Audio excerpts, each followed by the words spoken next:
Hello again, Mouseworks fans, and welcome to another edition of Tips and Tricks. And for this episode, I'm going to be going through a few things that I picked up at the IPMS Nationals in Las Vegas, the 2021 Nationals. And this is a little spot I like to call hit and miss. Some of these items I got actually at the show, and some of them I got while I was in Las Vegas at different stores. So let's get going and show you exactly what I got. Okay, Mouseworks fans, here's a couple of the items that I picked up when I was at the Nationals, the IPMS Nationals in Las Vegas a couple weeks ago. Then that was the 2021 Nationals, and just about 4 different items. So I'll go through each one in turn. So, all right, let's start with this little beastie right here. Now, I've got a lot of airbrushes, but I've never had a 0.5 millimeter needle airbrush. And I was thinking I really kind of needed one to shoot my actual primers. And I like to use this Stynylrez, both the black, the gray, and some of the other colors. And I do thin it out a little bit for my other brushes, and it takes forever to cover a model. Shooting a Chieftain, and it took forever with all the nooks and crannies and different little objects on that tank. It took forever to prime it. So I thought, well, let me get a 0.5 and spray a little bit faster and a little bit easier and put down a little bit thicker of a coat. So I was in the market for a 0.5. I have a trigger from Iwata, the TR1. The problem is that they no longer make the 0.5 needle and nozzle and spray cap, which really kind of aggravated me because I just wanted to change it over. Anyways, what I did was I was going to get one of the Iwata Neo triggers, which they do have a 0.5, the TRN2, I believe it is. And then I saw this advertised, and this is a GS Krios, which is Mr. Gunzi stuff, or Gunzi if you like to call it that. And saw this one, a couple people used it, really liked it. So when I was out at the show, I went and saw the guys at Spray Gunner, and they had one of these left. I was one of the first people at the table on the opening day, and they were only down to one left. So anyways, I bought it. So I like the trigger style for my primers and base coats. Makes it just easier to lay down the base coats. So one interesting thing about this is the way the nozzle comes off. You actually, all you do is you take this little beastie here, if I can get it off, and you unscrew it, and comes off just like that. You have your actual nozzle there, I should say, where the needle is, but then you have the spray cap here. Now the idea is you just press it on there and then put this ring on there, and it comes with a fan tip which sprays in a fan pattern, kind of a flat pattern. Either you can have it flat this way or flat this way. So I thought, wow, that's going to be real nice to just lay down a lot of paint. So I originally used that, and yeah, I put down a lot of paint. I mean, the paint that was in this jar just went whoosh. I mean, it went in no time flat. The problem is the inside of my spray booth became completely black, even though the parts I was spraying were right in front of the airbrush. So I realized that this thing is for real automobiles or very large things, and the fan spray sprayed a huge overspray and just went all over and was getting everything else in sight with a haze of the black. So again, to lay down a lot of paint on a large area, that's fine, but in my model room, that ain't gonna hack it.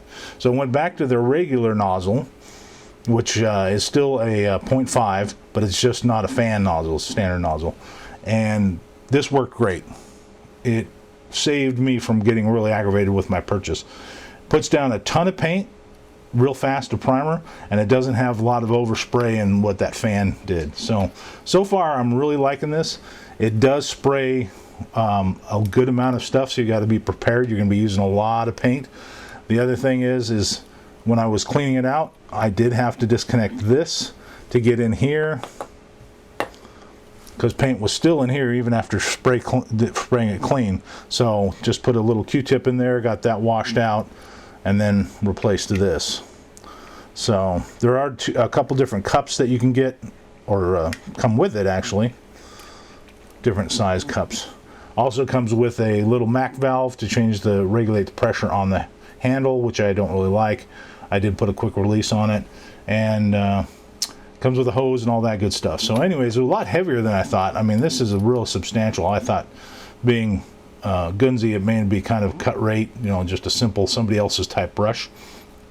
This is actually really nice, and it has a needle stop back here, which is nice, so if you want to have it limited the trigger. So this one was a 50-50 hit and miss.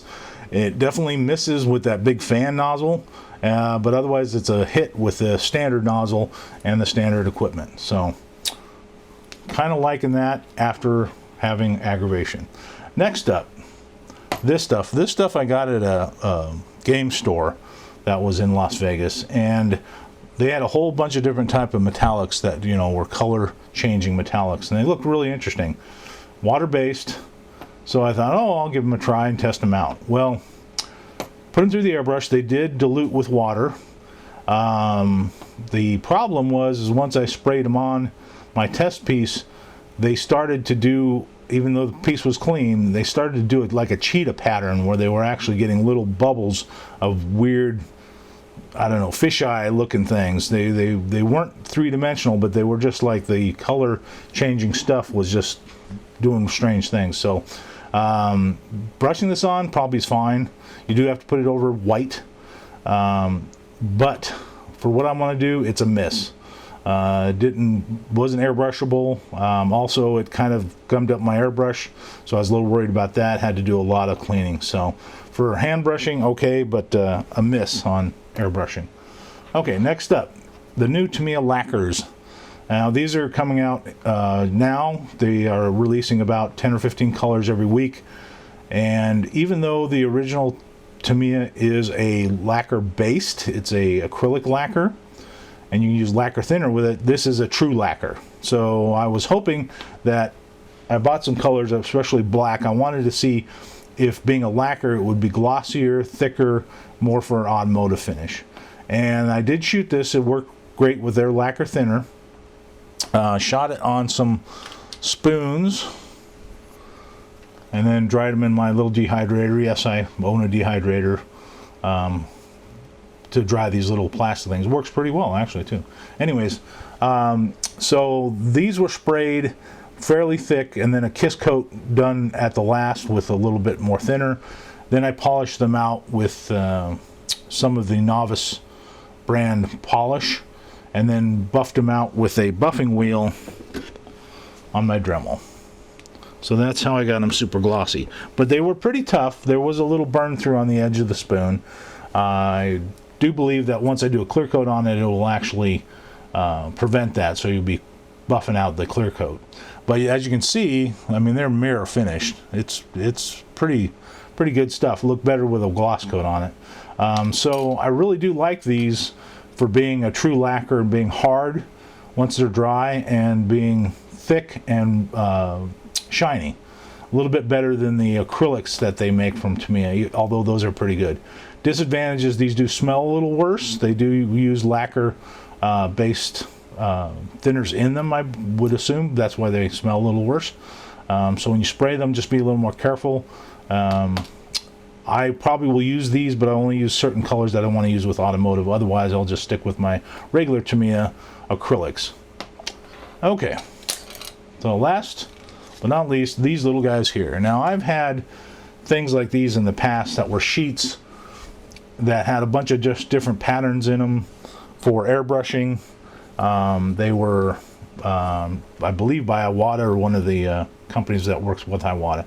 What these guys have done is they take the same technique and they put it in a little handheld version, which is really nice. And what I used to use these for was to get different patterns on skin, of like doing a dinosaur model. You want a kind of a mottled skin texture. This actually works really well. Some people, what they like to use it for is, and what it's marketed for, is for doing different type of weathering on aircraft to make it look like fades and different types of spills and stuff that have stained the actual aircraft. Again, they're about the same as what I used, but what's the reason I bought them was because they had the handle, and there's actually a bunch of little pop outs that you, even more than what's here, that you can pop out more if you want it more area to spray through. So these are good for almost anything. So these were about 10 bucks. So I would say, yeah, these are a hit. The cardboard that they're made out of, the gentleman told me from Masterpiece Models that they are impervious to getting really warped and coming apart. So we will test those out and see what happens with that in a further video. So that is about it on the hit and miss. Alrighty, Mouseworks fans, that's a wrap on my video on tips and tricks and my hit and miss of items that I found in the Las Vegas IPMS Nationals in 2021. I had a good time there.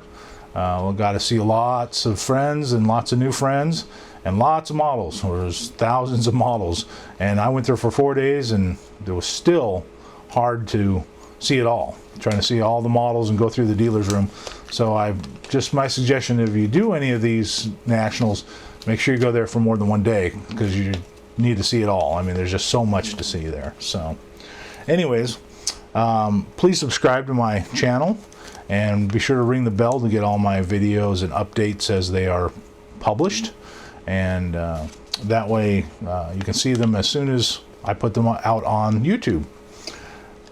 And I want to thank you all for tuning in to my channel, and as always, I will see you real soon.